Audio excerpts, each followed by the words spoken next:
нийгэм, улс төр, эдийн засаг, цаг үеийн тулгамдсан асуудал, олонний анхаарал татсан чухал үйл явдлууд, түүнийг дорсон сэтгүүл. Бид чухал үйл явдлын эздийг тэмдэгч, харин тэдний байр суурийг тодорхой мэддэг. Тэдний үзэл санаа, үйл хэрэг та бидний амьдралд хэрхэн нөлөөлөх вэ? Энэ бүхнийг хар хайрцаг нэвтрүүлгээс хар хайрцаг. Оройн хэргийн үзэгчтэй хар хайрцаг нэвтрүүлгийн шинэ дугаар эхэлж байна. Өнөөдрийн дугаараар Монгол улсад байгаль орчноо хамгаалах, байгалийн өвийг тогтвортой хадгалж үлдэх боломж шийдлийн талаар The Nature Conservancy байгууллагын төлөөлөгчийн газрын захирал Галаадрахтай ярилцах болно. Хар хайрцаг. Наасан мань юуны өмнө бид бүгдийн урилгыг хүлээн авч манай нэвтрүүлэгт хүрэлцээсэнд маш их баярлалаа. Таныг бол байгаль орчны салбар, ялангуяа байгаль орчныг хамгаалахын салбарт одоо насаараа ажилласан гэж хэлж болох манай Монгол улсын урдаа барьдаг мэргэжилтнүүдийн нэг. Нөгөө талдаа The Nature Conservancy гэдэг байгууллагын одоо Монгол дахь төлөөлөгчийн газрын захирал гэдэг утгаар аль талынх нь мэдээллийг өгөөсэй гэж утсан хүрээнд төлөвийг бол хурж оролцуулж байгаа. Тийм учраас манай үзэгчид төдийлөн мэдэхгүй байж магадгүй. Тийм учраас та The Nature Conservancy гэдэг байгууллагын талаар ерөнхий мэдээллийг юунд төрөд өгснээр ярьцлага эхлэе гэж бодож байна. За сайн бацхан уу, танай үзэгчдэд бас энэ өдрийн мэндийг хүргэе. За намайг Даваагийн Галаадрах гэдэг энэ The Nature Conservancy байгууллагын Монгол төлөөлөгчийн газрын захирлаар ажиллаж байна. За Nature Conservancy байгууллагад овчхон танилцуулъя. Манай байгууллага дэлхийн 70 гаруй орнд үйл ажиллагаа явуулж байгаа. Үүсгэн байгуулагдаад 70 орчим жил болж байна. За нийтдээ 5000 гаруй ажилчид ажиллаж байна. За байгууллагын үндсэн гол одоо зорилго бол сүүлийн үед их яригдж байгаа уур амьсгалын өөрчлөлтийн асуудал, одоо байгаль хамгаалах асуудлыг шийдвэрлэх үндсэн энэ ажилд хувь нэмрээ оруулах ийм зорилготой. За манай байгууллага нь ашигын бус улс төрөөс ангид өөрөөр хэлбэл манай Монголын хавар тайлбарлал төрийн бус байгууллага гэсэн ийм одоо статустай үйл ажиллагаа явуулдаг. Монгол улсад 2008 онд төлөөлөгчийн газраа нээгээд үйл ажиллагаа явуулж байна. Түрүүн таны хэлснээр үйл ажиллагааны чиглэл мэдээж бас уур амьсгалын өөрчлөлт, байгаль хамгаалах энэ хоёр үндсэн зорилготой байгаах. Та бас түрүүн ярианыхаа дунд хэллээ 2008 онд одоо төлөөлөгчийн газраа байгуулсан гэхээр энэс хойш ямар үйл ажиллагааг явуулав? За тэгээ. Манай байгууллага 2000-ад оны ихэнх үед дэлхийн нийтэд энэ гол амьдрах орчны судалгаа гэдэг юм хийсэн. Өөрөөр хэлбэл дэлхийд даяар хаана байна уу? За хээр хаа байна уу? Гэт ингээд энэ газруудыг тогтоогоод тэдгээр хаана одоо хамгаалалт сайн байна уу? Хаана одоо бага хамгаалагдсан байна уу гэсэн судалгаа хийсэн. За энэ судалгаагаар Монгол орны одоо сэрүүн бүсийн хээр гэд нэрлэдэг. Энэ Монгол орны хээр дэлхийн хэмжээнд ер нь хээр бол хүний нөлөөнд хамгийн хөрдсөн ийм амьдрах орчны хэлбэрт ордог юм байна л та. Хээр бол газар тариаланд их тохиромжтой. Тийм учраас дэлхийн нийтээр маш их хэмжээний одоо хэрэг газар тариалан болгож өөргөсөн байна. Монгол маань нөгөө нүүдлийн мал аж ахуй зөнхөлж байсан учраас харьцангуй одоо онгоноороо бага одоо хөндөгдсөн юм байдалтай байсан. Тэгэхээр Монгол оронд ер нь хэрийг нь хамгаалахад туслах ёстой байна гэж ингэж үзээд анх одоо Монгол улсыг сонирхсан байдаг. 2000-ад оны их үеийг манай улсыг аваад үзэх юм бол манай улс чинь хөгжлийн гарааныхаа яг эхлэлийн шатандар байсан маш олон тусгай зөвшөөрөл олгогдсон юм байсан.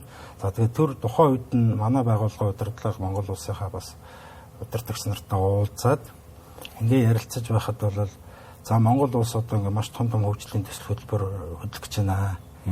Гэтэл нөгөө талаас монголчууд чинь байгаль олон зуун жил хамгаалж ирсэн ийм ариун уламжлалтай. За Монгол улс байгалаас хамгаалах ёстой. Энэ хоёр асуудлыг яаж тэнцвэртэй авч явах вэ? Энэ тал дээр одоо танай байгууллага туслах боломжтой юу гэж засгийн газар хүссний үндсэн дээрээс бид нар анх үйл ажиллагаа явуулж эхэлсэн.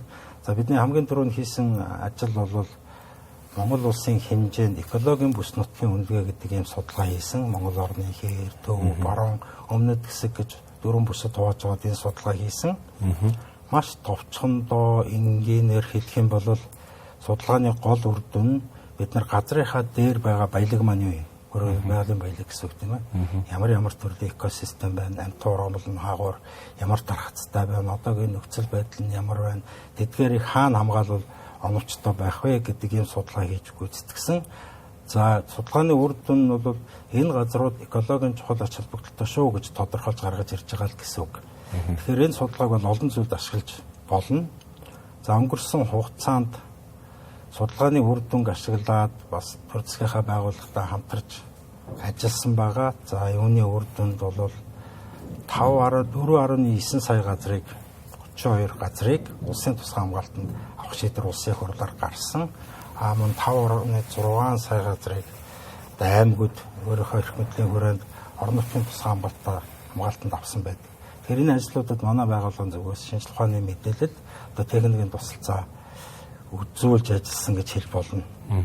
За мөн түнчлэн цаашдаа энэ мэдээллийг бол үнэхээр энэ газрыг л аваад үлдчих ёстой юм шүү. Энэ дээр янз бүрийн ашиглалт аль болохоор явуулахгүй байх зүйтэй шүү. Гэх мэтчлэн ингээд шийдвэр гаргахад хэрэгцээтэй юм орон зай мэдээллийг, экологийн талын орон зай мэдээллийг шийдвэр гаргагчдын өмнө тавьсан гэж ойлгож болно. За үүнээс гадна мэдээж байгаль хамгааллыг ярихаар орон нутгийн иргэдэд оролцоогүйгээр, малчин иргэдийн оролцоогүйгээр байгалийн хамгаална гэдэг хийх хэцүү. Хэрвээ бид нар иргэдэд зөв зохион байгуулалтанд оруулаад шаардлагатай дэмжлэгийг үзүүлэх юм бол нутгийн иргэд бол хамгийн шилдэг байгаль хамгаалагчид байж чадна гэж үзэж байгаа. За энэ хүрээндээ бид нар бас 5 аймгийн 30 орчим суманд 300 орчим байгалийн нөөцийн хамтын менежментийн нөхөрлөлийг байгуулж дэмжлэг үзүүлж ажиллаж байна.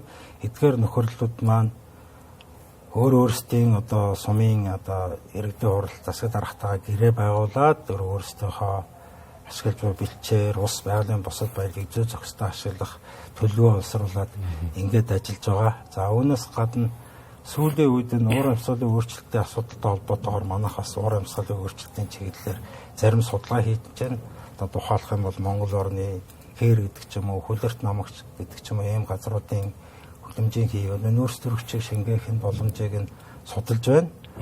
За түнчлэн цэнгэг ус мэдээж Монгол улсын хувьд маш чухал байгаа. Иймээс бид Сэлэнг мөрөн зутгадаг, эдгээр мөрөн эгөөрийн голын сав газруудад цэнгэг усыг хамгаалах ийм төсөл хөтөлбөрийг хэрэгжүүлж байна. Мөн түнчлэн онон болжин байгалийн зохицуулах газарт дэлхийн байгаль хамгаалах сан болон бусад далуудтайгаа хамтраад өвлөгдөн үлдэх газар нутаг гэж энэ нутгийн энэ онон болж гэж байгалийн зохицуулах газрын менежментийг сайжруулах үүний хажуугаар орон нутгийн иргэд бусад талуудыг энэ хамгаалалттай газрын менежмент хэрхэн татан оролцуулах вэ гэдэг чиглэлээр хамтарсан энэ төслийг хэрэгжүүлж байна да.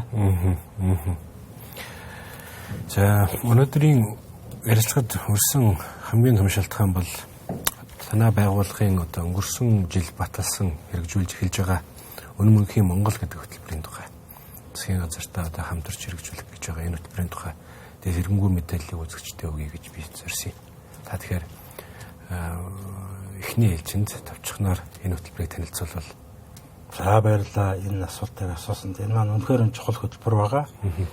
Дэлхийн нийтийн хэмжээнд нэг 20 орчим ийм хөтөлбөр талууд хамтран хэрэгжүүлэхээр ярилцж байгаа. 6 дахь нь ингээ Монгол улс болоод хэрэгжиж явж байгаад их баяртай байгаа. За энэ хөтөлбөр нь Үнэн мөнхийн Монгол нэртэй 15 жилийн хугацаатай 198 сая долларын санхүүжилтээр хэрэгжих юм хөтөлбөр байгаа. Хөтөлбөрийг хэрэгжүүлэх гэрээнд Монгол Улсын засгийн газрыг төлөөлж байгаль орчин аялал жуулчлалын яам хуучин нэрээр за Nature Conservancy байгууллага, Монголын байгалийн өв сан гэдэг 3 байгууллага өнгөрсөн оны 4 сарын 20-нд гэрээнд гар үсэг зурсан байнамаа.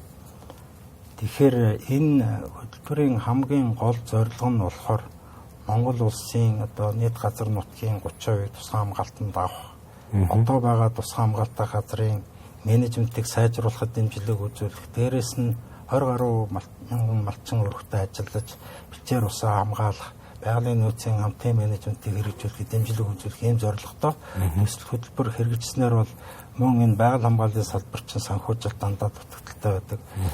Тэгээ энэ санхүүжилтийн асуудлыг доктортой санхүүжилтийн механизм бүрдүүлэх буюу бусад дотоод их усүр боломжуудаас санхүүжүүлэх ийм боломж бүрдүүлэх зорилготой байгаа. За энэ 198 сая долларын санхүүжилтийн 71 сая Америк доллар нь бол буцалтгүй тусламж байгаа.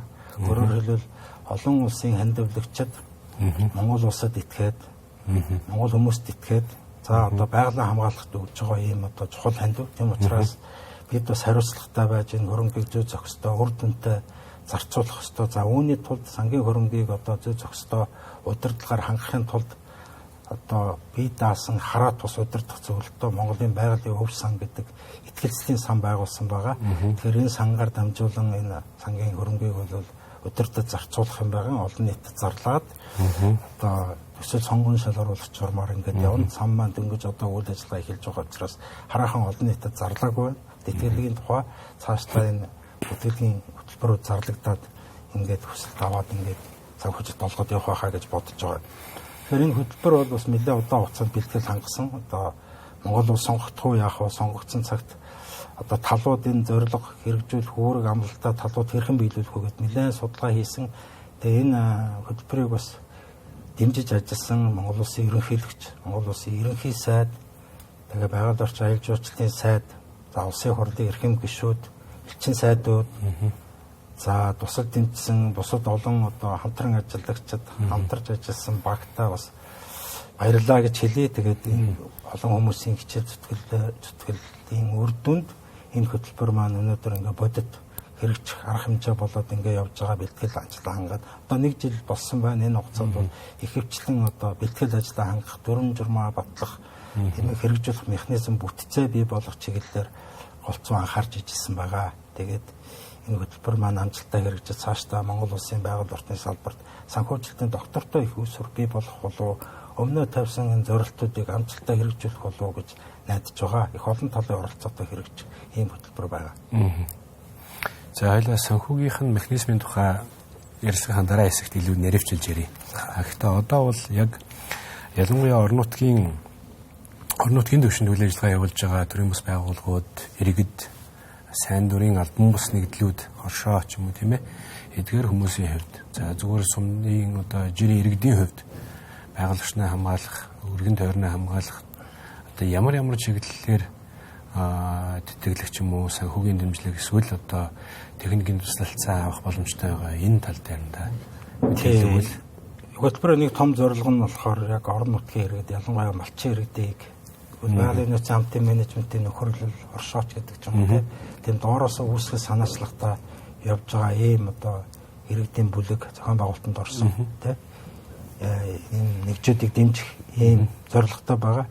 Эцсийн зорилго нь тэдгээр малчин иргэд одоо малынхаа бэлчээр ус тэгээ байгалийн бусад баялгаа одоо бид нар яг ингэж хамтарч ажиллаад ийм үр дүнд хүрэх юм аа. Бэлчээрийнхаа даацыг бол ингэж одоо тааруулаад малаа одоо ингэж бэлчээрийнхаа даацад тохируулаад маллаад бусад одоо зэрлэг амтан одоо байгалийн бусад нөөц байлгаа бид нар хамтраад ингэж хамгаалах юм аа гэдэг зорилго нь тодорхой.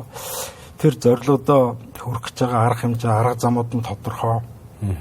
Ийм хэрэгжих боломжтой төслүүдийг одоо сонгон шалгаруулад ингээд санхүүжуулаад явах ба. Газар зүй хариаллын хувьд яг энэ нутаг гэсэн эцсийн зургалууд нь бол хараахан гараагүй урьдчилсан байдлаар бол гарсан зурглал бий. Тэгээд урьдчилсан зургал нь ямар үндсэн дээр тогтсон бэ гэхээр түрүүчийн миний хэлсэн Монгол улсын хэмжээнд бид нар экологийн чухал ажил бүрэлдэхүүн газрууд тогтоосон гэж хэлсэн.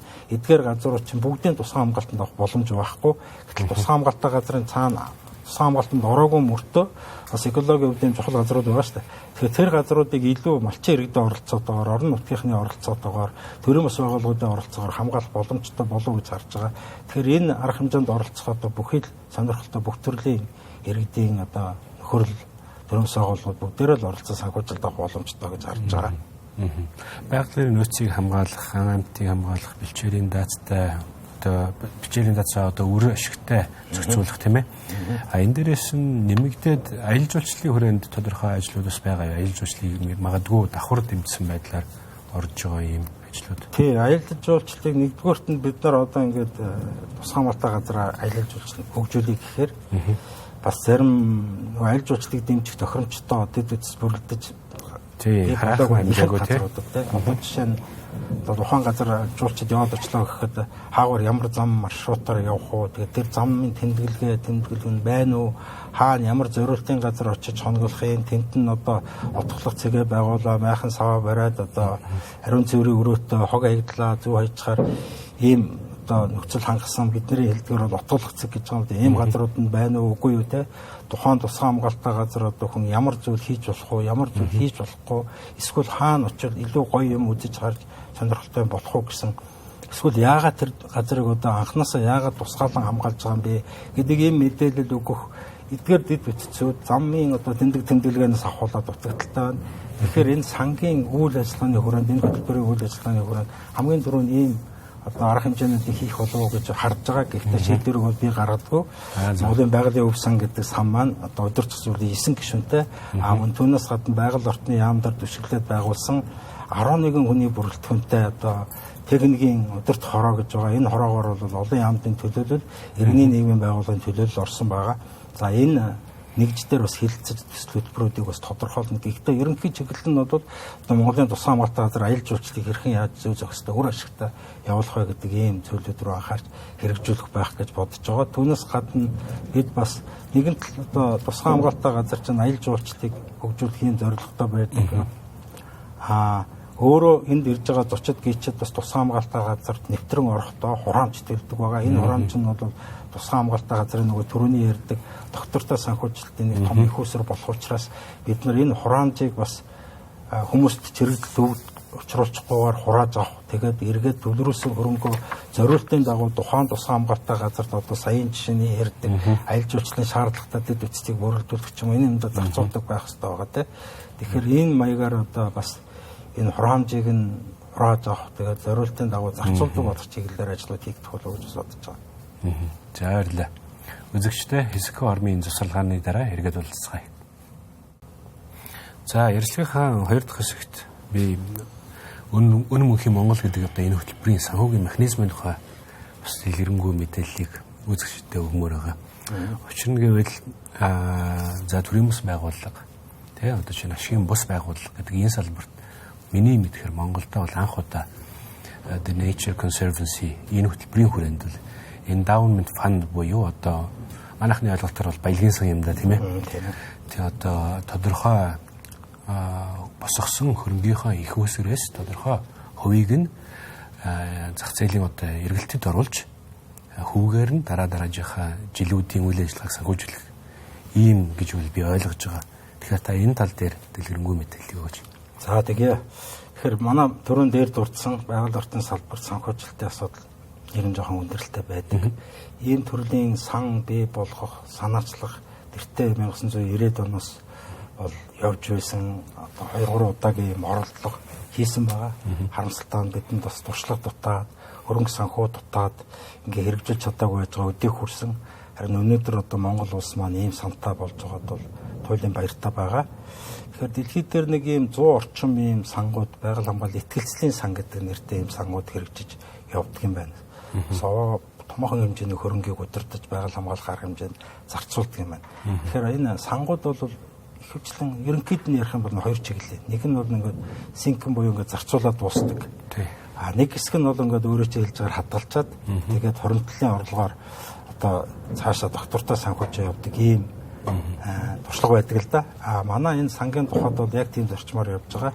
За нөгөө 71 сая $50 чинь одоо 50 сая нь бол үйл ажиллагаанд ингээд зарцуулагдаад нөгөө миний түрүүний хэлдэг 3 зорилгод хүрэх үйл ажиллагааг хэрэгжүүлэхэд ингээд зарцуулагдаад явах юм байна. 15 жилдээ байрлагдсан. За үлдэж байгаа 20 орчим сая $ыг яг тэр нөгөө endowment буюу ийм хоримтлын санд одоо хатгалаад тэгээ энэ маань 15 жилийн дараа 50 орчим сая $50 болно. За тэр 50 орчим сая $50 нь 15 жилийн дараа жил тутам 3 орчим сая $-ын орлогыг байнга тогтмол одоо байгаль хамгаалах энэ үйл ажиллагаанд оруулж ирэх юм боломжтой болж байгаа. Тэгэхээр үндсэндээ бид нар хинээс ч үл хамааралтаад жил тутам одоо 40 оноос хойш гэсэн үг шүү дээ. $3 сая жил болгон ингээд орж ирээд байх юм боломжтой болж байгаа. Учираас бид их баяртай байгаа. Тэгэхээр одоо яг л одоо бусад ялангуяа хөгжсөн орнуудад тий одоо Монгол улсын хувьд яг ийм жишээ бол байхгүй. Төрийн бус байгууллагууд бол ихэвчлэн одоо хандаг тусламж буцалтгүй тусламж гэх мэтчлэн одоо ийм зүйлээр бол одоо өөрсдийнхөө санхүүг байнга одоо зохицуулж ирсэн. Гэтэл 15 жилийн турш түрүүний сая ярьсан жил болгон өгөөж аваад тодорхой хэмжээнд дахиад ингээд цааш хөрвүүлээд явах ёстой. Тийм ч учраас энэ үнэн мөнхийн Монгол гэдэг нэрэн хүртэл ингээд яг зөв ороод ирсэн юм шиг тийм ээ. Америкийн хувьд The Nature Conservancy гэдэг байгууллагаас Америк төвтэй гэж ойлгож байгаа тийм ээ. Зөв үү. Тэгэхээр энэ бол харцсангуу одоо хөгжсөн орны туршлагыг нэгдүгээр Монголд авчиж нэг тэр. Хоёрдугаарт нь үйл ажиллагааны арга зүйн хувьд бас яг энэ дээр тодорхой туршлагуудыг бас Монгол руу оруулж ирж байгаа ийм ажлуудын талаар та мэдээлэл өгвөл гэж би бас бодод байна л да. Жишээ нь ялангуяа тэр түрүүний хэлсэн тэр тусгай хамгаалалттай газруудын менежментийн асуудал дээр. Тийм ээ. Тэгэхээр энэ байгууллага манай байгууллагын ер нь олон эрдэмтэд ажилладаг. Дэлхийн бүх улс орнд байна. Америк нэгдсэн улсаас гадна одоо үйл ажиллагаа явуулж байгаа Өмнөд Америкийн орнууд, Ази нухан талаан бүс гэхэд одоо Австрали, Индонез, Энтхэг гэдэг ч юм энэ улсууд даяар ингээд дэлхийд даяар маш олон ийм том эрдэмтэд судлаачид ажиллаж байдаг байгаа. Тэгээ энэгээр бид бол шинжлэх ухаанд суурилсан зөв мэдээлэл өгч одоо байгаль хамгаалах арга хэмжээг шинжлэх ухаанд суурилсан шинжлэх ухааны үндэстэй байгаль талаар нь илүү түлхүү анхаарч ажилладаг ийм байгууллага байгаа. За яг тусгай хамгаалалттай газрын менежментийн тухайд бол бид нар эхлээд түрүүний миний анхны хэлсэн судалгаа бол экологийн бүс нутгийн судалгаа гэдэг бол бас цөөхөн хэдэн оронд хийгдсэн хамгийн шилдэг мэдээлэл ийм судалгааны аргачлал байгаа. Энийг бид нар Монгол улстай амжилттай нэвтрүүлээд судалгааны арга зүй шинжлэх ухааны академиараа батлуулаад ингээд 100 гаруй одоо байгууллага одоо оролцоод ингээд хэрэгжсэн ийм судалгааны ажиллагаа 90 орчим жил хийсэн судалгааны ажил. За дээрэс нь яг тусгай хамгаалалттай газрын менежментэд бол бидний хэллэгээр бол нээлттэй стандарт гэдэг. Өөрөөр хэлбэл энгийнээр бол уян хатан дасан зохицох менежмент гэсэн үг. Ер нь эцсийн дүндээ тусгай хамгаалалттай газар бол тэнд байгаа хамгаалах үнэт зүйлийг одоо зохисоор нь хамгаалах, тэнд учирч байгаа хөнөөл, аюул занлыг бууруулах тийм ээ. Тэгээд тэнд амьдарч байгаа нутгийн иргэдтэй бас ашиг тусаа хүртсэн ийм байдлаар менежментийг хийж явах ёстой. За энийг хэрэгжүүлдэг тэр нээлттэй стандарт гэдэг арга зүйг Монгол улсад оруулж ирд нэвтрүүлсэн байгаа. Тэгээд энэ маань Монгол улсын тусгай хамгаалалттай газрын менежментийн төлөвлөгөөг боловсруулах ийм арга аргачлал болоод ингээд Монголын хөрсөнд суугаад одоо энэгээр манайхан менежментийн төлөвлөгөө хийгээд дадаж эхэлж байна л да. Гэхдээ нэг гол асуудал нь за сайхан менежментийн төлөвлөгөө гаргачлаа. Гэтэл яг санхүүжил ихээр үндсэндээ манай улсын төсвийн ихэнх зардал нь нөгөө урсгал зардалтай явчаад менежментийн одоо зардал нь одоо дутмаг байгаад байсан. Тэгээ ийм учраас бид нар нөгөө энд одоо санхүүгийн том одоо хоосон зай орхигдол үүсчээ. За энэ дутагдлыг бол хангах хэрэгтэй байна гэж үзээд энэ түрүүний хэлдэг өн Монгол хөтөлбөрийг одоо хэрэгжүүлэхээр болсон байгаа. Энэ хөтөлбөр хэрэгжснээр яг тэр дутагтаад байгаа менежментийн арга хэмжээнд дутагтаад байгаа нөгөө хууль бус сантайгаа тэмцэх, иргэд олон нийтэд сурталчилж ойлгуулах, судалгаа шинжилгээнийхээ ажлыг хийлгэх тийм ээ. За тэр аялал жуулчлалаа зөв зохистой явуулах, хог хаягдлаа зохистой менежмент хийх гэх мэтлэн энэ тулгамдж байгаа менежментийн асуудлуудыг шийдвэрлэхэд санхүүгийн их уср бүрэлдэн бий болох юм. Гэхдээ энэ санхүүгийн их усрыг бас бий болохдоо ганцхан нөгөө донорын санхүүжилтээр биш те. Явандаа энэ мөнгө чинь ингээд яхаа нөгөө түрүүчийн 50 саяас бусд нь ингээд зарцуулагдана хугацаанд ингээд зарцуулагдаад багасаад ингээд дундраа явчихна. Тэр үед нь яаж нөхөх ёстой бэ гэхээр манай улс дотоодынхаа бусад их усрээс түрүүний хэлдэг тусгай хамгаалалттай газарт нэвтрэх цэгийн хураамж гэж байгаа. Тэр хураамж дээрээс нь бас манай улс чинь бас нэг сайхан хууль байдаг. Тэр нь байгалийн нөөц ашигласны төлбөр хураамжийн тухай хууль гэдэг. Тэр хуулиар бол альва нэгэн байгалийн баялагийг ашиглагчид төлбөр төлдөг. Төлбөрийн тодорхой хууль заасан хувь хэмжээгээр нь буцаагаад яг тэр байгаль хамгаалах арга хэмжээнд зарцуулах ёстой байдаг. Харамсалтай нь хуулийн хэрэгжилт муу байсан. За бас өнгөрсөн хугацаанд байгаль орчны яамны удирдлагуудаас анхаарч ажиллаж байгаа үр дүнд ерөнхийдөө хөрөнгийг төвлөрүүлэх асуудал нь нэлээд сайжирсан үзүүлэлт харагдчихлаа. Одоо буцаагаад яг нөгөө зориултын дагуу зарцуулах юм боломжтой болох юм. Тэгэх юм бол зарцуулаад эхлэх юм бол бид нар заавал дандаа одоо гаднаас мөнгө хараас суух биш. Бас энэ байгаль орчныхаа салбарт бий болж байгаа. Байгаль маань өөрөө тусгай хамгаалалттай газар маань өөрөө тэнд бас мөнгө бий болгоод байгаа, орлого бий болгоод байгаа. Тэр орлогыг эргүүлээд одоо бид нар чинь монголчууд ярьдаг шүү дээ. Алтын аваад авдрыг хаях гихчлэн. Тэр авдрыг хаихгүйгээр тэр мөнгөө эргээд тэр буцаага тэр байгаль орчноо хамгаалах, нөхөн сэргээх ийм арга хэмжээнд зарцуулах хэрэгтэй. Одоо тэр олон нөхөрлүүдийг ч гэсэн ийм байдлаар бас санхүүжилэл явбал дотоод их уср бол бүрэн боломжтой. Ганцхан бидгээд бид нар бол хуулиа зөв хэрэгжүүлдэг болох хэрэгтэй ийм асуудал байгаа да. За хууль журам төлөвлөгөө ярьсных танай байгууллага одоо энэ хөтөлбөр нэг том зорилт нь одоо 30 гэж одоо явж байгаа тийм ээ. Тэгэхээр 2030 он гэхэд Монгол улсын нийт нутаг дэвсгэрийн 30%-ийг нь хамгаална гэсэн маш том амбицтай ийм зорилгыг хурдан бас барьж явж байгаа. Тэгэхээр энэний одоо гол ач холбогдол нь юунд орчин та яг салбарын мэргэжлийн хүний хувьд тайлбарлаж өгөөч. За тэгээ энэ уг нь байгаль хамгаалах гэдэг маш энгийн нэр томьёо. Байгаль гэж юу вэ? Байгаль гэж одоо бидний газрын гадаргадар байж байгаа нөгөө хэдэн экосистем одоо бэлчээ одоо хээр тийм ээ одоо голын татам гэдэг ч юм уу. Энэ бид нар экосистем гэж нэрлэж байгаа. Эдгээр тэгээ дээрээс нь тэнд амьдарч амтан ургамлын зүйлүүд шүү дээ. Энийг л бид нар хамгаалах хэрэгтэй. Хамгаалах. Уг нь өөрөө хэлсэн байгаль хамгаалах. Тэгэхээр байгаль хамгаалах хамгийн одоо хамгаалах гэдэг нь юу гэсэн юм бэхээр тэр газруудыг тусгай хамгаалтанд авна гэсэн үг. Тэгэхээр тусгай хамгаалтанд авах гэдэг нь дэлхийн нийтэд хүлээн зөвшөөрөгдсөн байгаль хамгааллын хамгийн сонгодог зөв хэлбэр байна. Тэгэхээр газар нутгаа байгалаа тусгай хамгаалтанд авах замаар хамгаална гэсэн үг. Тэр нь монголчууд ч гэсэн эртээр юусэн газар нутгаа дархлан онголон хамгаалж исэн сайхан уламжлал бий л дээ. Тухайлах юм бол 1778 онд одоо манай Улаанбаатар уртлын Богд хаан уулыг чинь анх хамгаалтанд авч ирсэн гэсэн юм мэдээ баримт байдаг. Үүнээс хойш одоо үе үед л одоо Монгол төр одоо байгалаа хамгаалах тодорхой хэмжээний газар нутгийг онглон дахих улсын одоо орчин үед бол улсын тусгай хамгаалтанд авах хэлбэрээр нөгөө газар нутгаа хамгаалах арга хэмжээг хэрэгжүүлж байна л та. За одоо яагаад энэ их хамгаалах шаардлагатай бэ гэдэг асуудал үүсэн шүү дээ. Нэгдсэн үндэсний байгууллагаас хийсэн судалгаагаар хэрвээ хүн төрөлхтөн ойрын үед шаардлагатай арга хэмжээг авахгүй бол 1 сая орчим зүйл амтан устж мөхөж алга болно гэсэн тооцоо судалгаа хийсэн байна. Дэлхийн байгаль хамгаалах сан гэдэг байгаль хамгааллын байгууллага 1970 оноос хойш амтны зүйлийн популяцууд чинь тоо хэмжээнд гэсэн 70%-аар хоригдчиход байна гэсэн ийм төгшөртэй тоо мэдээлж байгаа. Одоо та бид мэднэ одоо Монгол орны тарвах гэтэл одоо хаасаагүй байлаа шүү дээ. Эсвэл ихэнх нутаг маань тарвахгүй болчихсон байна шүү дээ. Тэгэхээр энэ нэгдсэн үндэсний байгууллагын биологийн албан зүйн конвенц гэж байдаг. Манай улс нэгдэд орсон. Тэгэхээр энэ конвенцээс хэрвээ одоо хүн төрөлхтөн байгалийнхаа экосистемийг амтан ургамлаа одоо энэ аюулаас хамгаалъя гэж бодож байгаа бол далай тэнгис газар нутаг цэнгэг усныхаа 30%-ийг нь 2030 онд хамгаалах ёстой гэсэн ийм зорилт дэвшүүлсэн байдаг. Тэгэхээр энийг талаасаа манай улс олон улсын гэрээгээр хүлээс үүрэг гэж үзэж болно. Нөгөө талаасаа түрүүний миний хэлсэн нөгөө Монгол төрийн бодлого чинь газар нутгийн хамгаалах бодлого ингээл яваад байсан. Анх одоо 92 онд баха санагдаж байна. Рио де Жанейро хотод болсон дэлхийн дээд хэмжээний уулзалт дээр манай Монголын удирдагчид Монгол улс газар нутгийнхаа 30%-ийг бас хамгаална гэд мэдээлсэн байдаг.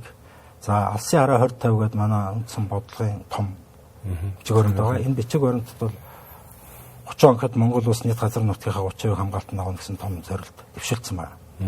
Тэгэхээр энэ хүрээнд одоо энэ зорилт маш чухал. За дээрэс нь ингээ бодъё л да өнөөдөр хан хинтийн нуруу, хангаа нуруу, саяны нуруу, Монгол алтай нуруу, за тэгээд одоо алтай уургоо гэдэг ч юм уу, өмнгийн говьуд, дорндын их тал хээр, за хөвсгөл нуур, ус нуур, бөөр нуур, тэрхийн цагаан нуур, орхон сэлэнг, хэрлийн туул гэдэг ингээд том гол мөрнүүд маань ихэнх нь их хэсэг нь бол одоо хамгаалтанд байж байгаа. Эдгээр газрыг хамгаалсан нийт Монгол улсад даяар нэг 32 сая гаруй газар байна. Тэгээ өнөөдөр хэрвээ бид нар энэ газруудыг одоо хамгаалтанд аваагүй байсан бол ямар байх болоо гэж төсөөлөхөд бас гэрх байгаа. Үнэхээр энэ одоо тусгаалan хамгаалж чадсан учраас энэ газрууд маань өнөөдөр хамгаалагдчихад байж байгаа. Гэхдээ одоо бид нар бас 30%-тэй хүрэхэд өшөө нэг 9% энэ газар буюу 14 сая газрыг хамгаалах тухай асуудал яригдж байгаа.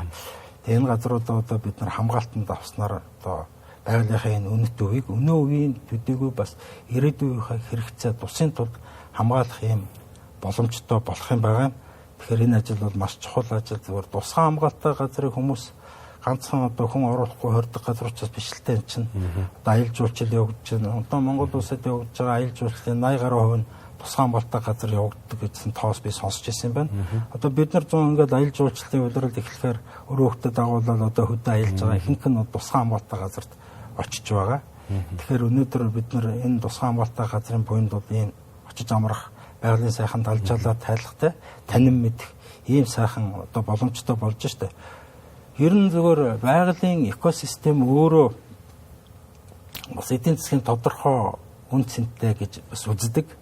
Дээхэн үеийн хийгдсэн нэгдсэн үндэсний байгууллагын нэг судалгаагаар зөвхөн Монгол орны экосистем, байгалийн экосистем гэхэд газар тариалангийн салбарт 200 тэрбум орчим төгрөгний, мал аж ахуйн салбарт 1 их 80 төгрөгийн, аялал жуулчлалын салбарт гэхэд 20 орчим тэрбум төгрөгийн одоо өгөөж байна гэсэн ийм тооцоог гаргасан байдаг. Тэгэхээр тусгай хамгаалалттай газар маань зөвхөн нөгөө амьтан ургамлаа хамгаалахаас гадна ёс зүй, гой зүй, танин мэдхгүй, дээрээс нь судалгаа шинжилгээний тэгээд бас эдийн засгийн ач холбогдолтой байгаа. Тэгэхээр бид энэ газар нутгаа одоо хамгаалж үлдэж ирээдүйн хойч үедээ өлөөлөн үлдээх нь бол маш чухал байгаа.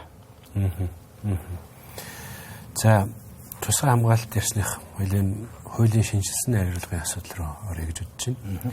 Тэгэхээр магадгүй энэ хаврын жуулгнаар бас энэ тусгай хамгаалалттай газар нутгийн шинжилсэн хуулийн одоо шинжилсэн хариулга орох сургатай бол байна. Тэгэхээр энэ шинжилсэн хариулгаар яг одоо байгаа ямар асуудлыг шийдэхээр одоо энэ хуулийн төсөлд оруулсан байгаа вэ?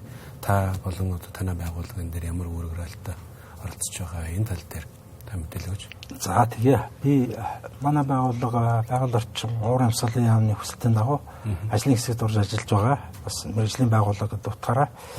За ер нь бол анх энэ хууль маань 1994 онд батлагдсан хууль юм байна.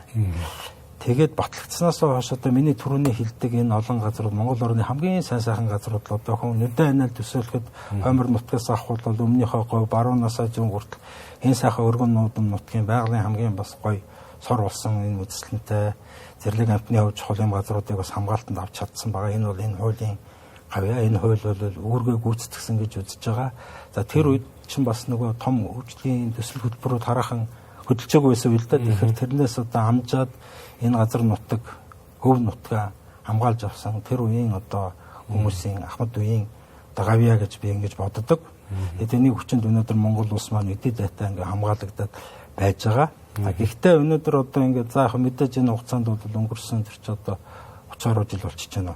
Энэ хугацаанд ч юм бол яг тодорхой жижиг ийм нэмэлт өөрчлөлтүүд ороод явсан л да. Гэхдээ нийгэм эдийн засгийн харилцаа өнөөдөр маш өөр төвшөнд очсон байна тийм ээ. Энэ 30 жилд чинь бид нар цоо шин өөр одоо нийгэм эдийн засгийн байгуулалтаа боллоо, зах зээлийн харилцаа хөгжлөө, газар ашиглалтын олон хэрэгцээ шаардлага үүсэж байна. Нөгөө талаас энэ газрууд чинь бас малчад мал бэлжээх, за аялал жуулчлал хөгжих гэдэг хэрэгцээ шаардлагууд гарч байна. Төрөний хэлдэг нөгөө өөрийгөө санхүүжүүлэх газар нутаг маань томорхон хэмжээгээр тусан хамгаалтанд авсан газар маань томорхон хэмжээгээр зардал нэмэгдэнэ гэсэн үг. Энийг ханаас яаж санхүүжүүлэх вэ гэдэг ч юм уу тийм. Ийм асуудлууд тулгараад өнөө үеийн хэрэгцээ шаардлагыг хангахын тулд одоо зайлшгүй хуульд нэмэлт өөрчлөлт оруулах юм байна гэж ингэж үзээд байгаль орчин уур амьсгалын яамнаас ийм хуулийн төслийн одоо шинжилсэн хариулгыг боловсруулад явж байгаа. За энэ хууль дээр бол бид нар юуны өмнө одоо ингээд эдийн засгийн том хүчний төсөл хөтөлбөрүүд байгаа. Энэ маань бас энийгээ гацаачихгүй байхаа хажуугаар бид нар бас байгалийн хамгаалах зорилтонд хүрэх ёстой. Тэгэхээр энэ хоёр хэрэгцээ шаардлагыг хангаж үзээд одоо хамгийн Монгол улсад ашигтай одоо оптималны хувьбараар гадаад бүх хэрэгэлсэнд уучлаарай. Тийм оновчтой хувьбараар газар нутгийнхаа тусгай хамгаалалттай газар нутгийн хэмжээг тэлэх ийм боломжийн гаргалгаа гаргасан гэж үзэж байгаа. Түүнээс гадна одоо энэ эх онд Монгол улсад нэгдсэн үндэсний байгууллагын 3 ийм суурь конвенц байдаг. Уур амьсгалын өөрчлөлтийн, биологийн олон янз байдлын тэгээд цөлжилтөд тэмцэх гэсэн. Түүний нэг болох энэ цөлжилтөд тэмцэх конвенцийн талуудын 17 дугаар баг хурлыг Монгол улс хүлээн авч хийхээр болж байгаа ийм сайхан одоо үйл хэрэг болох чинь. За энэний өмнө энэ газар нутгийг хамгаална гэдэг чинь бас энэ цөлжилтөөс үржилсэн сэргийлж байгаа нэг хэлбэр байгаа. Тэгэхээр Монгол улс бас тусгай хамгаалалттай газрынхаа хуулийг баталчихсан. Ингээд бас цөлжилтөд тэмцэх дэлхийн нийтийн энэ хүчин чармаалтанд хувь нэмрээ оруулаад явахт нэг чухал ач холбогдолтой гэж ингэж харж байгаа. Түүнээс гадна одоо цаашдаа тусгай хамгаалалттай газраа тэлэхдээ бид нар аялал жуулчлалыг хэрхэн яаж зөв хөгжүүлэх үү? Зөв хөгжүүлэх шүү. Тэгэхээр одоо манай чинь зарим одоо тохиолдол аялал жуулчлал бас нэг газар хэтэрхий олон бааз байгуулаад тэр нөгөө байгалийнхаа өнгө зөнжиг гутаагаад бас бизнестэй ч муугар сөргөөр нөлөөлдөг ийм хариуцлагагүй зүйлүүд бол байгаа гэдгийг бол бид нар хүлээн зөвшөөрөх хэрэгтэй. Гэхдээ цаашдаа бид аль болохоор тийм зүйл гарахгүйгээр аялал жуулчлалаа зөв улирлын дагуу зөв явуулах. Тэгээд тэр байгаль нь хамгаалагддаг, тэр аялал жуулчлал нь хөгждөг. Тэгээд эдийн засгтаа ч гэсэн хувь нэмрээ оруулаад явах хэрэгтэй байгаа л да. Энэ талын бас зохицуултуудыг оруулсан гэж харж байгаа. За ер нь цаашдаа орон нутгийн доктортой хөгжил малчин иргэдийнхаа бас амьдралаа хичээрийн хэрэгцээ шаардлагыг хангасан байдлаар зарим одоо зүйл заалтуудыг бид нэр эргэж харах одоо тухайлбал олон улсын энэ байгаль хамгаалах холбоо гэж байдгийн тэндээс тусгай хамгаалалттай газар нутгийн 6 ангиллыг тогтоосон байдгийн бид нар одоо 1990-ад оны үед бас өөрийнхөө хэрэгцээнд тааруулаад 4 ангил болгоод авч ирсэн. Гэтэл одоо цаашдаа тусгай хамгаалалттай газар нутгийнхаа сүлжээг бас дэлгэх гэхээр бас нэлээд малын тоосцсон 70 орчим сая малтай болчдоо. Тэгээд энэ хэрэгцээ шаардлагыг харгалзаж үзэхээс аргагүй болж байна. Одоо олон улсын энэ байгаль хамгаалалт байгууллагын төр тусгай хамгаалалттай газрын ангиллаас бид нар шинэ ангилд оруулж ирж байгаа. Энэ байгалийн баялагын зохистой ашиглалт бүхий газар гэдэг яг нэрчлэн одоо хөгжлөн орчуулууд ийм ангилд оруулж ирсэн байгаа. За энэ ангил маань бол иргэдийн хувьд нэлээд ээлтэй, иргэд маань орон нутаг маань өөрсдөө бас менежмент удирдлагаар нь хангаад оролцох боломжтой гэсэн мөртлөө улсаас тусгаалаа хамгаалж байгаа ийм шинэ ангиллыг одоо бий болгож байгаа гэх ийм онцлогуд байгаа. Үзэгчтэй хэсэг ормын засваргааны дараа хэрэгэд уулзцгаая. За тэгэхээр та бас түрүү хэллээ 2026 оны 6 сард Монгол улс манаас COP17 зохион байгуулахаар одоо төлөвлөн ажиллаж байгаа гэдэг. Тэгэхээр энэний хүрээнд та магадгүй бусад байгууллагуудын хувьд мөн өөрийнхөө байгууллагын хувьд ч гэсэндээ одоо ямар шинэ боломжуудыг эрэлхийлэн хайхаар төлөвлөж байгаа вэ? Энэ тал дээр та мэдээлэл өгөөч. За юуны өмнө бол энэ Монгол улсаа олоосоо сурталчлах том боломж байгаа гэж харж байна. Хувийн зүгээс. Тэгээ мэдээж хэрэг Монгол улс ч бас байгаль хамгааллын талаар тодорхой хэмжээний амжилт гаргацсан улс өшөөж гарах гэдэг ингээд төлөвлөсөн байгаа. Тэгэхээр Монгол улс энүүгээр Монгол улс ер нь бид нар ч хүн төрөлхтний өмнө бас тодорхой хэмжээний өөр хүлээж гисэн улс шүү дээ. Манай одоо газар нутаг чинь 1.5 сая км квадрат нутаг. Дэлхийд бид нар чинь газар нутгийн хэмжээгээр 19 ч гэсэн чинь. Тэгээ энэ дэлхийн жоохон бөмбөрцгий чинь ийм том газар нутгийг эзэмшиж байгаа. Тэгээд 1 км квадрат нутагт 2.2 хүн гэж тооцдог байлээ. Тэгээ ийм хүн ам одоо сэрэг нутагшсан. Одоо энэ зүүн өмнөд Азийн орнуудыг бодох юм бол хамгийн хүн амын навчил багтаа. Тэгээ харьцангуй байгаль нь одоо онгон төрхөөрөө байж байгаа. Ийм улсын хувьд бол бид нар бус тусуудаас илүүтэй дэлхийн нийтийн өмнө өөрөө хариуцлага хүлээж байгаа болов уу гэж харж байгаа. Тэгээд ер нь байгаль хамгааллаа сурталчлах энэ талаар Монгол улсын төр засаг монголчууд яг юу хийж байгаа гэдгээ харуулах, ямар том зорилттой ажиллаж байгаа юм бэ гэдгээ харуулах талаасаа илүү түлхүү анхаарч арга хэмжээнүүдээс тэгж зохион байгуулаасаа гэж бодож хүсэж байгаа. За бидний өнцгөөс бол ер нь энэ сүүлийн үед байгаль суурилсан шийдэл гэдэг юмнуудыг хүмүүс их ярьдаг болоод байгаа. Өөрөөр хэлбэл түрүүний ярьдаг нэг хоёр том бэрхшээл гэдэг би хэлсэн. Дээр нь нөгөө уур амьсгалын өөрчлөлт байна тийм ээ. Энд чи одоо хэрвээ бид нар яаралтаа зүй зохистой арга хэмжээ авч хөлөмжийн хийгээ бууруулахгүй болвол нөгөө ер нь хүн амьдрахад тохиромжтой уур амьсгал бий одоо байж чадах уу гэдэг чинь асуудал үүсчихэд байгаа. Энэ олон зүйлийн амтан устж үгүй болно байгалийн экосистем алга болно гэдэг чинь бид нар тэрдгээр экосистемээс хүртэж байдаг нөгөө өөр өгөөж нь байхгүй болно. Буцаагаад байгалийн экосистемийг буцаагаад нөхөн сэргийгт маш өндөр зардалтай. За энэ хоёр үндсэн одоо конвенцаас гадна тэр зөвлөлтийн асуудал. Ялангуяа манай Монгол улсад илүү хамааралтай хуурай гандуудын нутаг дээрээс нь бид нар 70 орчим сая малтай болчлоо. Одоо ингээд бэлчээрийн дац хэтрэх одоо сүлжилт нэмэгдэх юм бэрхшээл тулгарч байгаа. Тэгэхээр эндээс одоо хамгийн түрүүний нэг өрчлсөн сэргийлэх буюу гарах арга нь бол одоо газар нутгийг хамгаалах арга хэмжээ байгаа. Тэгэхээр нэгдүгээрт нь бид нар газар нутгийг хамгаалах ёстой. Одоо заавал уулын ч хээрийн бас мөн сөлгөөч гэсэн одоо хамгаалах ёстой шүү дээ бид нар чинь. За тэгээд дээрэс нь эдгээрээ бид нар зүй зохистой менежментийг хийх ёстой. Өөрөөр хэлбэл бэлчээрийнхаа даацыг хэтрүүлэхгүй, байгаль өөрөө тодорхой хэмжээний даацтай байдаг. Тэрнээс нь хэтрүүлж ашиглаж болохгүй шүү гэсэн санаачтай зүй зохистой ашиглалт гэдэг чинь. Тэгээд дээрэс нь үнэхээр одоо доройтсон газар байгаа бол нөхөн сэргийх ёстой. Энэ гурван зүйлийг бид нар зөв хэрэгжүүлж чадах юм бол үүнийгээ бид нар байгаль суурилсан шийдэл гэдэг. Өөрөөр хэлбэл байгаль их өөрөө бидний өнөөдөр одоо буруу болгоод өөрчлөө хайцсан энэ үр өршгийг чинь засаж залруулахад байгаль өөрөө чухал үүрэг гүйцэтгэх нь. Зарим нэг тооцоо судалгаагаар нь уур амьсгалын өөрчлөлтийн бидний тулгамдаад байгаа нөгөө нүүрс төрөгчийн хин ялгарлыг бууруулах зорилттой чинь 3-1 нь шийдлийн асуудлын 3-1 нь байгаль дээр өөртөө байгаа учраас байгаль суурилсан шийдэл гэж яриад байгаа юм л да. Бид нар энэнийг нэлээд илүү түлхүү ярих хэрэгтэй. Монгол улс энэ дээр миний бодлоор бол бүгдийг одоо харуулж чадах учраас манлал үзүүлээд ингээд манлайлыг гартаа аваад бус улсуудыг урайлан дуудаад ингээд хэрэгжүүлвэл одоо улсаас сурталчилгадаг олон талаараа хэрэгтэй болов гэж харж байгаа л да. Өөр бидний нэг анхаарах зүйл бол ер нь бол байгаа байгалыг байгаагаар нь хамгаалах нь цаг хугацааны хувьд ч гэсэн өртөг зардлын хувьд ч гэсэн хамгийн оновчтой шилдэг хувилбар байхгүй. За нөхөн сэргэн гэдэг бол маш их одоо устгаа хийцэмэ буцаагаад нөхөн сэргэн гэдэг бол маш их зардал их ордог, хугацаа их гардаг. Ялангуяа манай Монгол шиг энэ хуурай гандуу урд тунц багтаа хөрсний үржилшим харьцангуй одоо багтаа ийм газар нутагт бол буцаагаад нөхөн сэргэн гэдэг бол маш хэцүү байдаг. Тэгээ маш их зардалтай. Одоо би нэг номон дээрээс уншиж байсан Америкийн нэгдсэн улсын Монтана мужи улсад Бьютхэд нэг ийм уул уурхай байт юм байна. 100 жилийн өмнө нэгдэж үйл ажиллагаа явуулсан яг тийм том уурхай. Тэгээ уулын ийм ингэрдүү газар том усны хагалбар сав газар одоо байдаг юм байна. Тэгээ тэр одоо болтол нөгөө тэр уул уурхайгаас үүдэлтэй бохирдлоо цэвэршүүлэх, усаа цэвэршүүлэхэд маш хэмжээний олон сая доллар гаргаад ингээд хэрэгжүүлдэг юм байна л да. Одоо нөхөн сэргээж гэсэн үг шүү дээ. Тэгэхээр нөхөн сэргээх ажил бол маш өндөр зардалтай. Тийм учраас ер нь хамгийн шилдэг арга мэргэжлийн хүний хувьд хэлэхэд бол одоо байгаа дээр нь баг хөнөөсөн дээр нь баг сүтгсэн дээр байгалаа урьдчилаад хамгаалах нь хамгийн одоо оновчтой шийдэл шүү л гэж хэлмээр байна. За дараагийнхаа асуултыг бол би илүү таны одоо хөвхөн энэ салбарын мэргэжилтэн хүн гэдэг утгаар нь би сонирхож асуумаар байна л да.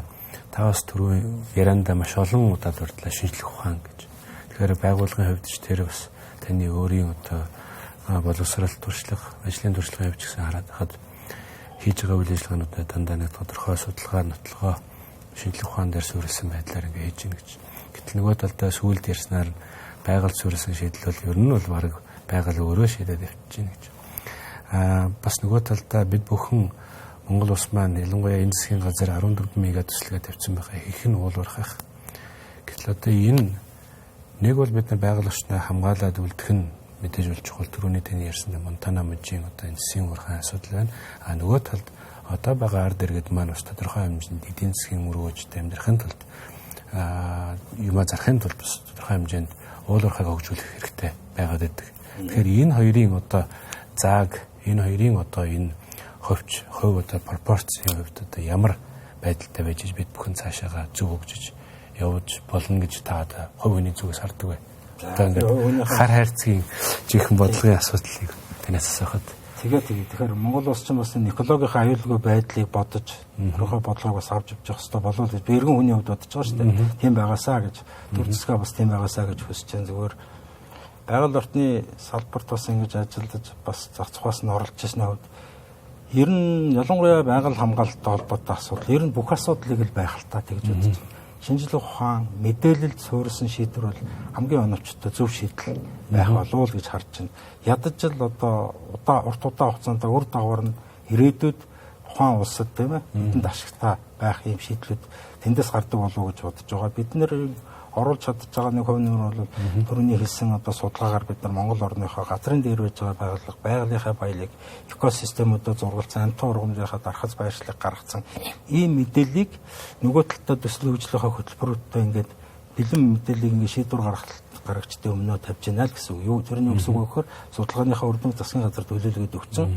Тодорхой хэмжээгээр одоо тэр мэдээлэл маань газар зохион байгуулалтын төлөвлөгөөнд одоо тусгагдсан байгаа гэж ингэж харж байгаа.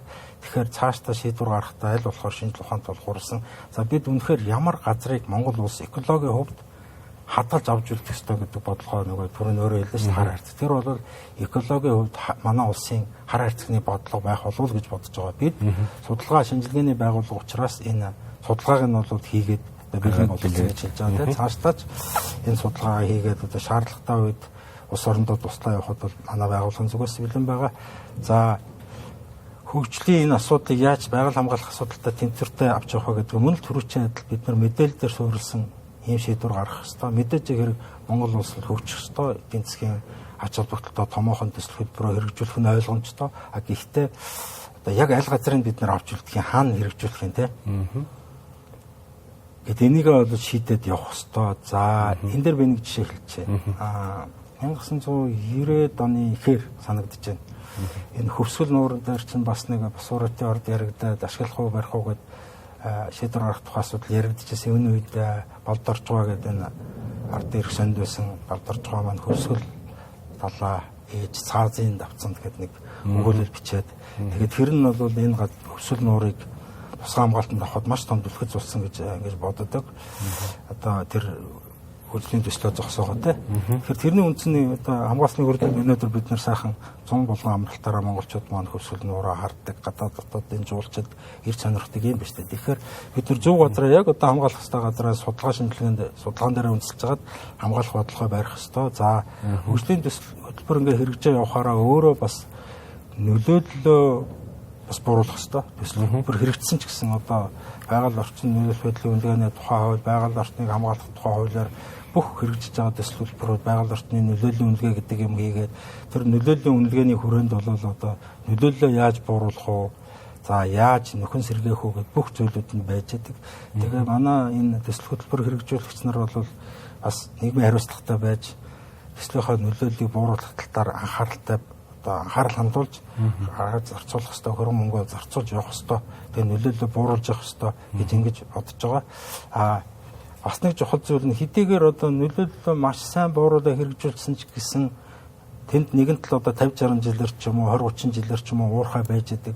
Дараа нь тэр уурхайг яаж одоо 1000 сайхан нөхөн сэргээсэн ч гэсэн байгалийн буцаагаад унган төрөхт нь аваачих бол маш хэцүү. Байгаль ихийн өөрөө бүтээсэн энэ нарийн механизмыг бид нар хүн иргэн бүтээн гэдэг бол маш хэцүү шүү дээ. Тийм байвал. Тэгэхээр бид нар энийг юу гэж томьёолдог гэхээр үлдэгдэл нөлөөлөл гэж. Өөрөөр хэлбэл эзэн нэгэн цагт энэ нөлөөлөл байна. Тэрнийг нь яах ёстой бэ гэхээр нөхөн хамгаалах. Бидний хэллэгээр бол дүүцүүлэн хамгаалах ёстой гэж байна. Тэгэхээр ерөнхийдөө олон улс тийм арга зүй байна л да. Одоо хөгжлийн байгаль орчинд яаж нөлөө багтаа төлөвлөж хэрэглэдэг юм бэ гэхээр нөлөөллийг бууруулах шатлал гэж байгаа. Нэгдүгээрт нь бол зайлшгүй одоо хөгжлийн төсөл хөтөлбөр хэрэгжүүлэхээс зайлсхийх хамгаалах ёстой газар одоо хэрэгжүүлэх шаардлагагүй. За хэрэгжүүлээ явахдаа тэр төслийн хөтөлбөр нөлөөллөө бууруулад ингээд явах ёстой. Дараа нь бол одоо тэр үлдэж байгаа нөлөөллийг бол дүүцүүлэн хамгаалах замаар байгаль ээлтэй эерэг зүйлийг өөр газар одоо арга хэмжээ хэрэгжүүлэх гэсэн үг. Ингээд ийм 3 одоо алхмыг хэрэгжүүлэх юм бол тэнцвэртэй төлөвлөж хөгжүүлж чаднаа л гэсэн. Хаглаач хамгаалж чадна, хөгжлийн төсвөрөөч сургашуулж болох юмаа гэсэн ийм ойлголт байгаа. Тэгэхээр бид нар аливаа шийдвэр гаргалтанд ялангуяа энэ хөгжлийн том төсөл хөтөлбөрүүд хэрэгжиж байхаа өмнө энэ судалгаа шинжилгээний байгууллагуудтайгаа сайн ярилцаж одоо байгаа хийгдсэн судалгааныхаа үр дүн сайн харгалзаж шийдвэр гаргахтаа тусгаад харгалзаад явахд болох байхаа л гэж харж байгаа да. Мэдээж бас нэмээд орон нутгийнхаа иргэдтэй бас сайн ойлголцол зөвшөлтсөд хүрэх ёстой. Үүн дээр нэмээд яг сүүлийнхаа асуултыг ингэж тэрнээр нь та бас түрүүн сая хэллээ. Ялангуяа энэ уулар хаан компаниуд одоо хувийн аж ахуйн байгаль орчинд одоо тодорхой хэмжээнд үр нөлөөтэй үйл ажиллагаа хийхдээ шинжлэх ухаанч нөгөө талдаа нийгмийн хариуцлагатай ажиллах хэрэгтэй гэж. Гэтэл нөгөө талдаа магадгүй манай байгаль хамгаалагчид бас нөгөө талдаа одоо ард иргэд маань одоо ямар хариуцлагын хүрээнд бас өөрсдийн одоо байр суурь санал зөвлөмжөө илэрхийлэх ёстой байдаг. Та энэ тал дээр бас магадгүй олон улсын жишээ хандлага байвал бидэнтэй хаваалцаж. Тэгэхээр юуны өмнө тэр нийгмийн хариуцлагын хүрээнд төсөл хэрэгжүүлэгч аж ахуйн нэгжүүд хууль заасны дагуу тэр байгаль хамгаалах, байгаль орчинд нөлөөллийн үнэлгээнийхээ тайланд тусгагдсан байгаль хамгаалах арга хэмжээ, нөлөөллийг бууруулах зөвлөмжүүдийг маш сайн хэрэгжүүлээд явж явах ёстой. Тэгээд бол нөхөн сэргээлтээ маш сайн хийгээд буцаагаад одоо ямар газар улсаас хүлээж авсан. Тэгээд тэр хэмжээнд нь хүртэл нөхөн сэргээгээд ингээд буцааж хүлээл гэж өгөх ёстой. За түүний хажуугаар одоо миний түрүүний хэлдэг тэр дүүцэлэн хамгаалал гэдэг энэ газар таашаалт явж байгаа бол энд учруулсан хохирлоо бүрэн нөх хэмжээний байгаль хамгаалалт бусад арга хэмжээг санхүүжүүлээд явах ёстой гэсэн юм хуулийн заалт байдیں۔ Тэр миний түрүүний хэлээд байгаа дүүцэлэн хамгаалал. Харамсалтай нь энэ хуулийн хэрэгжилт маш хангалттай байна. Маш хангалттай. Энэ нөгөө талаар манай аж ахуйн нэгжүүдийн хариуцлага хүсэл эрмэлзлэл нөгөө нийгмийн хариуцлагын идэвх санаачлах сул байна. Хуулиа одоо сайн сурталч чадаагүйтай холбоотой байдаг гэж магадгүй. Тэгвэл хуулийн шаардлага нь бол тийм байгаа. Тэгээд уг нь энэ нийгмийн хариуцлагыг биелүүлээд ингэж явах юм бол энэ Монгол улсынхаа байгаль хамгаалах арга хэмжээнд оролцоод дээрэс нь тэр компани одоо тэр нөхөн сэргээх дүүцэрлээ хамгаалах арга хэмжээ сайн хэрэгжүүлэх юм бол олон нийтэд харагдах байдал ч гэсэн тэр тийм ээ. Хүмүүс чинь хариуцлагатай компани байна. Энэ одоо компанийн үйл ажиллагааг бас дэмжих юм байхыг үгүйсэхгүй шүү дээ. Тэгэхээр бид нар тэр хуулиа сайн хэрэгжүүлэх энэ компаниуд маань нийгмийн хариуцлагатай байж бас хуулийнхаа хүрээнд хуулиа дээдлж, хуулиа биелүүлж хэрэгжүүлж явах нь маш чухал байгаа. За иргэдийн зүгээс бол бас мэдээлэлтэй байгаад хуулиа сайн судалсны үндсэн дээр одоо тэр аж ахуйн нэгжүүдэд хууль ёсны дагуу, хууль зүйн дагуу шаардлага тавих бүрэн эрхтэй хуулиар олгогдсон эрх нь байна.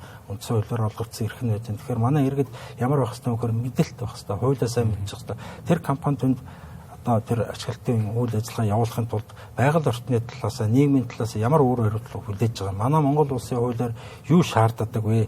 Тэр шаардлагуудыг бас сайн мэддэг байх хэвээр. Тэгээд мэдсэний үндсэн дээрээс одоо шаардлага тавих эрх нь байж байгаа. Тэгээд тэр шаардлагаа тавиад одоо ингэж явах юм бол бас иргэдийн одоо компаниудыг хариуцлагажуулах, бас өөрсдийнхөө нутаг орныг бас хамгаалах гэдэг олон талын ач холбогдолтой. Энэ дээр бол иргэдийн оролцоо чухал гэж харж байгаа. За мэдээлэл ярьсных таны болон одоо таны саний ярьсан өнөмөнхийн Монгол хөтөлбөр The Nature Conservancy байгууллагын талаар одоо магадгүй манай нэвтрүүлгийг үзээ сууж байгаа сумын иргэд төрөмс байгууллагуудын хувьд хаанаас мэдээлэл олж авах боломжтой вэ? Энэ тал дээр мэдээлэл өгөөд ярилцлага өндөрлөе гэж бодож байна. За тэгээ The Nature Conservancy in Mongolia гэдэг Facebook хаяг байгаа.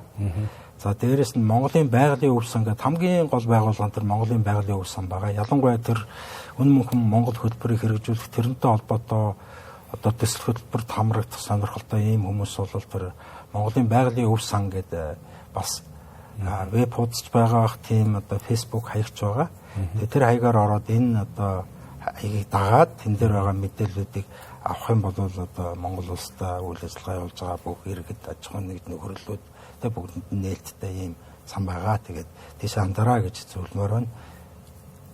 За ягалуудах зэрэглээ танд бид бүгдийн урилгыг хүлээн авч байгууллагын тухай одоо Монгол орныхоо байгалыг хамгаалах тухай бас олон сонирхолтой сэдвийн талаар бас ярилцсан маш их баярлалаа гэж хэлмээр байна. За та бүгдэд бас цаг зав гаргаж ярилцсан баярлалаа. Та бүгдээ ажилдаа амжилт хүсье. Үзэгчдээ хар хайрцаг энэ төрөйд өндөрлөж байна. Дараагийн дугаараар уулзтлаа. Түр баяртай.